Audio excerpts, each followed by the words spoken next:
Premonição 6 chega oficialmente na semana que vem e nós aqui estamos super animadas. Então vamos recapitular a história do segundo filme. Na semana passada liberamos o vídeo com a história do primeiro filme, então se você quer ver é só clicar aqui em cima. Lembrando que nós fizemos outros filmes já nesse nosso quadro, se você quiser conferir é só clicar aqui. Mas agora bora pro vídeo. Oi, eu sou a Bianca. E eu sou a Vitória. E bem-vindos ao Show de Cinema. Lembrando que nesse canal é você que escolhe o tema, então acabando aqui, vai lá na comunidade pra escolher o próximo vídeo que você quer ver por aqui. Premonição 2 começa nos mostrando uma jovem chamada Kimberly, que vai fazer uma viagem pra curtir o final de semana. Oi, eu sou a Kimberly e eu tô indo curtir o fim de semana. Ela está no carro com mais 3 amigos. Oi, nós somos os 3 amigos.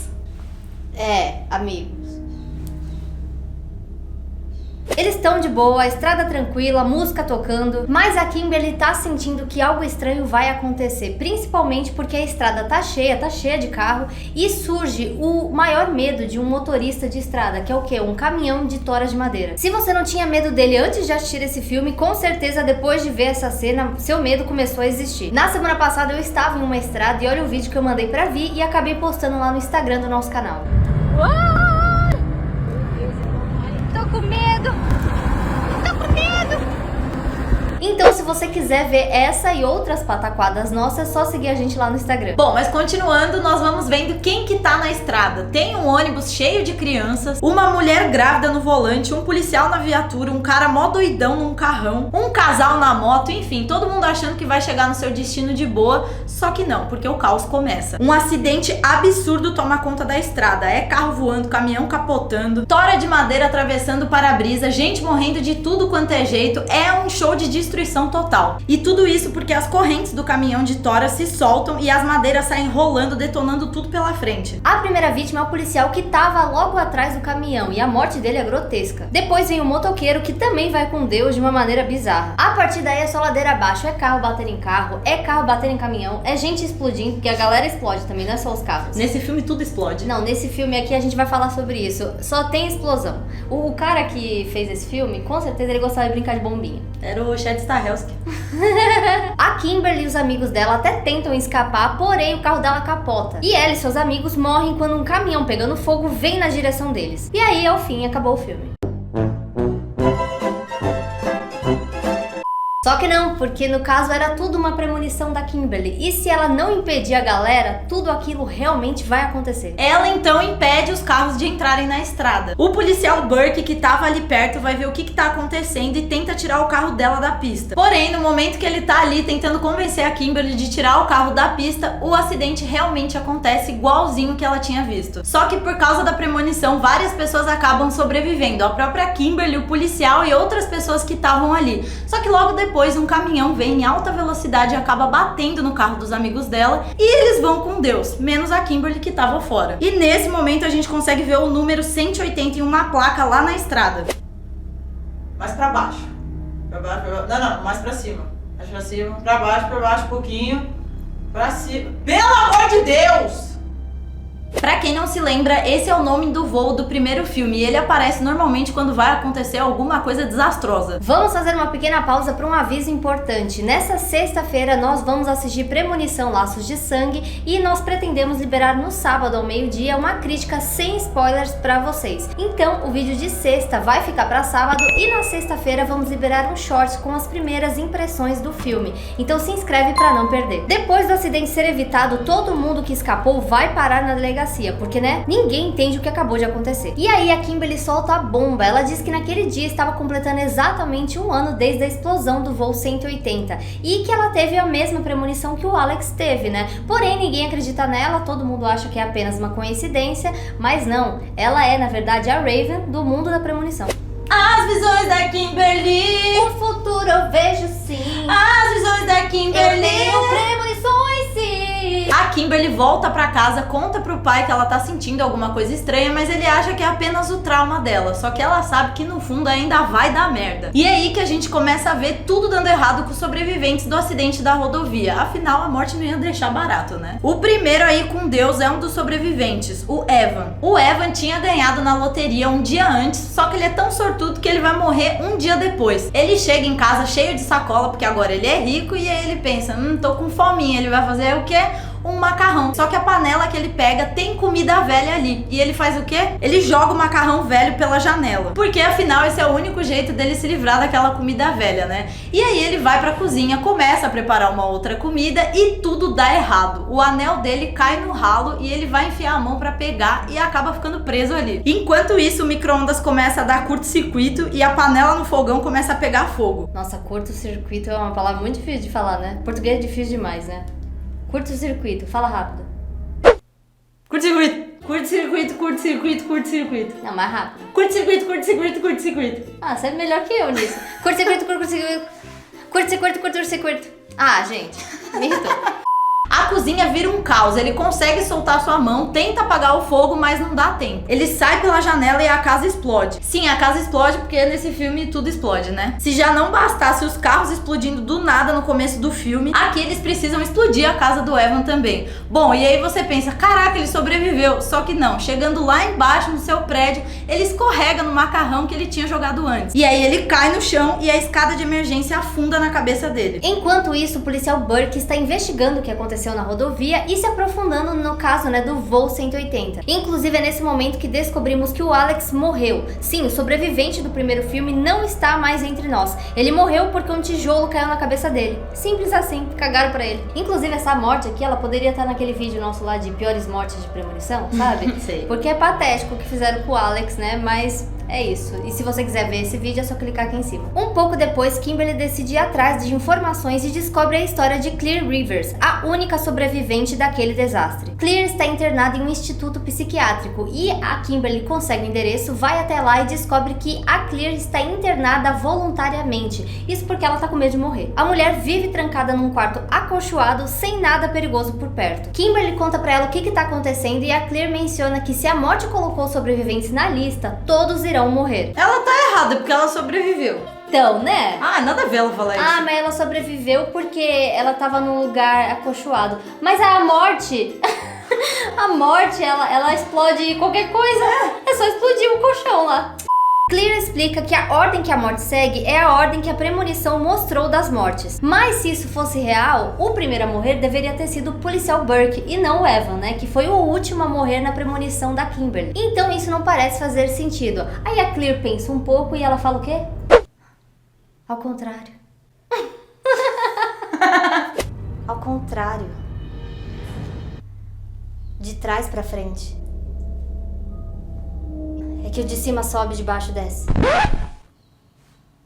Nesse momento nos é revelado que, diferente do primeiro filme, aqui a morte tá matando os sobreviventes na ordem oposta ao que vimos na premonição da Kimberly. Só que se a morte fosse seguir essa ordem, a Kimberly deveria ter sido a primeira a morrer, né? Isso porque na premonição dela, ela foi a última a morrer. Só que, se vocês repararem, o policial Burke acabou salvando ela. Então a morte depois foi pros amigos dela e depois foi pro Evan. Então realmente tá indo na versão ao contrário. Então a Clear diz que não pode ajudar a Kimberly e a Kimberly vai embora. Só que um tempinho depois, a Clear decide sair da clínica pra ir ajudar. Kimberly se encontra com o policial Burke e diz que os próximos são Nora e Tim, segundo a lista da morte, e que vai ter pombo envolvido nisso aí. Não, isso é muito interessante, porque ela fica tendo várias visões. Ela é realmente a Raven, né, nesse filme. Porque o Alex, ele tinha, tipo assim, pressentimentos. A gente nem via ele tendo visão. É, ele tinha. Agora, a Kimberly, ela faz assim e vai. Ela é a visões da Raven do universo de premonição mesmo. Nora e Tim estão em um consultório de dentista. E essa parte do filme é demais, porque assim, o Tim senta na cadeira do dentista e a gente jura que ele vai de arrasta ali mesmo. Isso porque tudo indica que ele vai com Deus naquele momento. Só que a morte tá tirando só uma onda com a nossa cara. Na verdade, ele vai de arrasta assim que ele sai do consultório com a sua mãe e logo ali tá rolando uma construção. O Tim vê que ali tem um monte de pombos e ele vai espantar os pombos porque ele é um imbecil. E o cara da construção acaba esbarrando numa alavanca, fazendo um pedaço de vidro gigante que tava sendo içado despencar com tudo em cima do Tim. Fim do Tim. A morte foi rápida nessa aí. Essa foi uma das minhas mortes mais rápidas. Kimberly fica desesperada com o acidente do Tim e quando ela volta pra casa, a Clear tá lá, né? Porque aparentemente nesse filme também todo mundo consegue o endereço de todo mundo, né? Claire leva eles até o famoso William, o agente funerário misterioso que sabe de tudo, mas que não quer falar nada. E quando ele começa a explicar pra elas o que tava acontecendo, eu não entendi nada. Parecia que ele tava mas calma que a gente vai explicar tudo. A morte tem um plano, uma lista certinha de quem vai morrer. Porém, se nascer um bebê aí, alguma coisa inesperada no meio do caminho, de repente pode acabar bagunçando a morte. E isso pra mim não faz sentido nenhum. Desculpa, roteiro. Bom, esse acontecimento pode forçar a morte a recomeçar a lista do zero, como se o jogo fosse zerado e as regras mudassem. Então, basicamente, o que o William quis dizer? Trazer uma vida nova ao planeta Terra pode fazer com que a morte pare com tudo. Ah, nasceu, parei. Ela fala, ai, nenenzinho lindo. Por isso que eu achei que ele tava eu fiquei tipo, o que ele tá querendo dizer? Então a Raven ataca de novo. A Kimberly tem outra visão e ela vê uma van branca caindo dentro de um rio. E aí o policial Burke lembra que no dia do acidente tinha uma mulher grávida dirigindo uma van branca. E é aí que cai a ficha deles. Se esse bebê nascer, pode ser a nova vida que vai bagunçar a ordem da morte, né? Então o policial Burke decide ir atrás, né, pra descobrir quem é essa mulher. Ele acaba descobrindo e ele pede pros amigos dele lá ficar de olho na mulher. Kimberly, Claire, Burke, Nora, Cat, Eugene e o cara que eu não sei falar o nome. Qual que é o nome dele? Rory, pô! Rory se reúnem Não, vai! se reúnem pra conversar sobre tudo que tá rolando e tentarem se ajudar a sobreviver. Nora já tá no limite, toda traumatizada, e ela diz que não quer ficar ali pra esperar a morte. Então ela decide ir embora e o Eugene vai atrás. Só que logo de cara, quando eles entram no elevador do prédio, já dá pra sentir que coisa boa não vem aí. Tem um cara lá dentro do elevador carregando uns manequins com ganchos enormes. Fica um clima muito tenso. Rory tá fazendo horrorices e vê o formato de um homem com ganchos na mão. Eles sabem que a próxima a morrer é a Nora, né? Então eles percebem que aquela é a maneira como ela vai morrer. Eles ligam pra ela e o cabelo dela acaba ficando preso naqueles ganchos do cara do elevador. Ela se desespera, o elevador fecha e mesmo com o Eugene tentando ajudar, não adianta nada. O elevador sobe e a cabeça da Nora é arrancada. Uma morte rápida, porém inesperada, né? Corte rápido. Faca. O grupo fica em choque e se reúne pra descobrir o que eles vão fazer. Enquanto isso, o policial, que é um parça do policial Burke, acaba ligando pra ele dizendo que encontrou a Isabela e que prendeu ela. E aí ele fala, bom, então fica com ela aí que a gente tá indo até aí. Porém, eles não contavam com a astúcia do bebê, porque a bolsa da menina Isabela estoura. E aí o policial tem que levar ela pro hospital. O grupo então parte atrás da Isabela, torcendo para que o bebê dela realmente seja a chave de quebrar a maldição. E no meio do caminho, o filme nos traz outro plot twist, porque nesse momento a gente descobre que aquela galera ali só está vivo porque a galera que sobreviveu no voo 180 interferiu no destino deles. Ou seja, a morte está basicamente fazendo hora extra tentando consertar esse bug, porque essas pessoas só escaparam por causa da galera que enganou a morte lá no primeiro filme. Eu tinha acabado de sair de casa, entrei no carro, minha namorada me ligou e disse pra eu não olhar pra cima porque tinha acontecido um acidente. Era o voo 180, né? Não, uma pomba tinha cagado no meu carro. E como nada nunca tá tranquilo nesse filme, o pneu do carro deles estoura e eles quase batem numa van que tá vindo na outra direção, que por acaso é a van que tá a Isabela. A Cat perde o controle do carro e eles quase vão com Deus, mas todos sobrevivem. Eugene fica bem mal e acaba sendo levado pro hospital e a Cat acaba ficando presa dentro do carro porque tem um tronco de madeira em cima dela. Um carro de jornalista chega no local e nesse momento a gente vê o Rory salvando um menino que era filho de um dos moradores ali do local. E guarda isso que é importante. Bom, continuando, a gasolina do carro dos jornalistas acaba vazando em direção ao carro de Cat. Cat começa a ficar nervosa porque ela tá muito tempo ali e acende um cigarrinho. Os bombeiros acabam ativando o airbag e pá! O airbag estoura e empurra a cabeça da Cat contra o cano. E fim da Cat, mas calma que não acabou. O cigarro que tava na mão dela acaba caindo pela janela, indo na gasolina que tava ali vazando e fazendo o carro dos jornalistas explodir. E quem acaba indo de arrasta é o Rory, que tem o corpo fatiado pela cerca. Agora só restam Claire, Burke, Kimberly e o Eugene que tá lá no hospital. A caminho do hospital, a Raven, né, tem outra visão e ela vê uma médica esganando a Isabela. Então eles percebem que a Isabela está correndo perigo. E tava mesmo, porque quando a gente vai pra cena do parto da Isabela, a gente vê que o bebê dela tava quase morrendo. Mas antes disso, o foco é o Eugene, que tá todo cagado lá no hospital, né? Tá cheio de aparelho e tentando lutar pela vida dele. Do nada, os aparelhos começam a desligar sozinhos, um por um, como se a morte estivesse esquentando o clima. Porém, tudo para misteriosamente assim que o bebê de Isabela nasce com vida. Isso porque, né, aparentemente a morte realmente estava esperando um bebê nascer para parar com toda aquela pataquada. Roteiro maravilhoso. Premonição.